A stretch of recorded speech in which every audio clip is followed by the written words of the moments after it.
A few weeks ago, I posted a video about how the Flash movie had disastrous results for Michael Keaton's Batman, but an attentive fan pointed out something rather interesting. Welcome to the review desk. I'm Desmond Carrick, and today we'll look at Keaton and Clooney possibly being two different Batmen.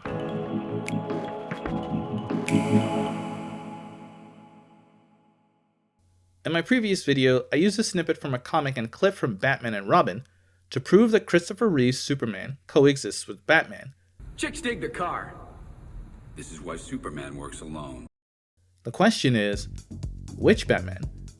In that video, users Ernest Camacacho 6398 points out that Clooney and Keaton actually reside in two different universes. He made a pretty compelling argument, so let's take a closer look. Michael Keaton starred as a caped crusader in both Batman and Batman Returns, directed by Tim Burton. Negotiations for the third film fell through, so Keaton left the role, which was then eventually offered to Val Kilmer in Batman Forever. Tim Burton also didn't return for this film, so directing duties were entrusted to Joel Schumacher, for better or worse. Some fans consider Returns to be the end of what they call the Burtonverse, and Forever to be the beginning of what is referred to as the Schumacherverse. And there's actually a strong argument for it. First of all, the tones are all different.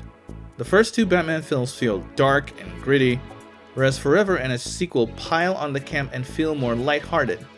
The aesthetic is also very different. For the first Batman film, Burton and production designer Anton Hurst designed a dark, bleak Gotham filled with clashing and seemingly anachronistic elements. For Schumacher's film, Gotham became a garish city populated by dark, massive statues, contrasted by neon lighting, best expressed in the new Batmobile. There were, of course, hints in the script that we were dealing with the same Batman. Here's a line from Chase Meridian in Batman Forever. You like strong women. I've done my homework. Or do I need skin-tight vinyl and a whip? Not to mention the fact that the actors for Alfred and Commissioner Gordon respectively were the same across all four films. In The Flash, we see Affleck, Keaton, and Clooney all as three distinct, separate Batman, lending credence to the existence of both the Schumacherverse and the Burtonverse. Perhaps this is Warner's way of finally, officially, stating that they do indeed belong to different universes. And despite the impending reboot, acknowledging Affleck means that the Snyderverse won't simply be swept under the rug as if it never happened, and will always have a place in DC Comics history.